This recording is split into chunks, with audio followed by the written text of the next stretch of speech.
Press conference শুরু হয়ে গেছে। গিনি উঠে সবার সামনে কথা বলতে শুরু করে আর এটাই বলে যে আজকে মেঘ রয়কে নিয়ে সমস্ত সত্যিটা বলা হবে আর প্রমাণও দেখানো হবে।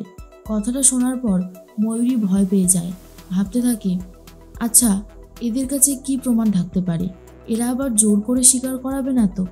আমাকে যদি জোর করতে আসে আমি কখনোই মুখ খুলব না। হ্যাঁ, আমি কখনোই মুখ খুলব না, আমি পুরোপুরি চুপ করে থাকবো। তাহলে তো আর কোনোভাবেই সত্যিটা সামনে আসতে পারবে না, তাই না? এর মধ্যেই মীনাক্ষী বলতে থাকে, একটা কথা বারবার মনে হচ্ছে যে এই ময়ূরী এই মেঘকে কোনদিন প্রাণে না মেরে ফেলে। যা শুরু করেছে, দিদি হয়ে বোনের ক্ষতি করতে পারে যেই মেয়ে, সে সব কিছুই করতে পারে। এর মধ্যেই গিনি তখন বলে মেঘ হিংসার শিকার হয়েছে। মেঘের সম্পর্কে যারা আজকে এত বড় ষড়যন্ত্র করেছে তাদের মুখোশটা সবার সামনে খুলে দেওয়া হবে। আমি আগে মেঘকে কিছু বলার জন্য অনুরোধ করব। মেঘ তখন বলতে শুরু করে, বলে আমি জানি না কারা এই ষড়যন্ত্রটা করেছে, তবে সত্যি বলতে প্রথম দিকে আমি খুবই ভেঙে পড়েছিলাম। আমি বুঝতে পারছিলাম না আমার কি করা উচিত আর কি করা উচিত না। কিন্তু পরে মনে হয়েছে যখন আমি নতুন একটা জীবন বেঁচে ফিরে এসেছি, তখন একটা কথা বারবারই মনে হয়েছে, যা হয়েছে সেটা হয়তো ভালোই হয়েছিল, না হলে জীবনে অনেক কিছুই শিখতে পারতাম না। আজকে আমার বাপি আমার মা যেভাবে আমাকে সাপোর্ট করেছে তাদের কাছে আমি কৃতজ্ঞ, না হলে অনেক আগেই এই মেঘ রয় হারিয়ে যেত। পৃথিবীর কে কি বিশ্বাস করলো কি করলো না তাতে আমার কিছু যায় আসে না, কিন্তু আমার মা, আমার বাপি, আমার গুরুজি আর আমার প্রিয় বন্ধু জিষ্ণু, ওরা আমার সম্পর্কে কী ভাবে সেটা অনেকটাই ম্যাটার করে।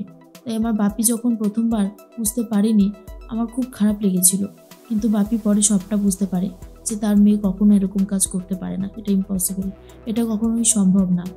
এর মধ্যেই রূপ মনে মনে ভাবে, কিন্তু আসল কথাটা আমি তো বুঝতে পারছি না, কি করে প্রমাণটা সামনে আনলো ওরা, কি হতে পারে প্রমাণ?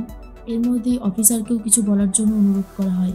অফিসার বলে, অনিন্দবাবু আর পণ্ডিতজি যখন আমাদের কাছে এসেছিল অভিযোগ করার জন্য, তখন থেকেই আমরা অভিযোগটা নিই আর আমাদের মতো করে চেষ্টা শুরু করি। ওই এলিট রিসর্টের মালিক দেবর্ষী ব্যানার্জিকে আমরা ধরতে পারিনি ঠিকই, কিন্তু আমরা অনেক ইনফরমেশন পেয়েছি। এলিট রিসর্ট শুধু না, আরও অনেক রিসর্ট আছে যেখানে প্রতি মুহূর্তে প্রতিনিয়ত মধুচক্রের আসর বসছে। আমরা অনেক ইনফরমেশান আরও পেয়েছি, সবটাই আপনাদের সামনে বলবো। এবারে আসল কাজটা করা যাক। গিনি তখন দাদাভাইকে বলে, দাদাভাই তুই তাহলে শুরু করে দে। এরপর স্ক্রিনে ভিডিওটা চলে আসে যেখানে স্পষ্টভাবে রূপ সব কিছু স্বীকার করে। ময়ূরী তো দেখে জাস্ট চমকে যায় আর ভাবে এটা কী করে সম্ভব, এটা তো একটা অসম্ভব ব্যাপার, এটা হতে পারে না, এটা কোনোভাবেই হতে পারে না। রূপ নিজে মুখে স্বীকার করে যে ময়ূরী আর রূপ নিজে দেবর্ষীর সাথে যুক্ত হয়ে এই প্ল্যানটা করেছে যাতে সবাই মিলে মেঘকে ভুল বোঝে, মেঘের গানের কেরিয়ার নষ্ট হয়ে যায়, জিষ্ণুর সাথে মেঘকে নিয়ে একটা ভুল খবর ওঠানো হয়। এই সমস্ত কথা রূপ নিজের মুখে স্বীকার করছে।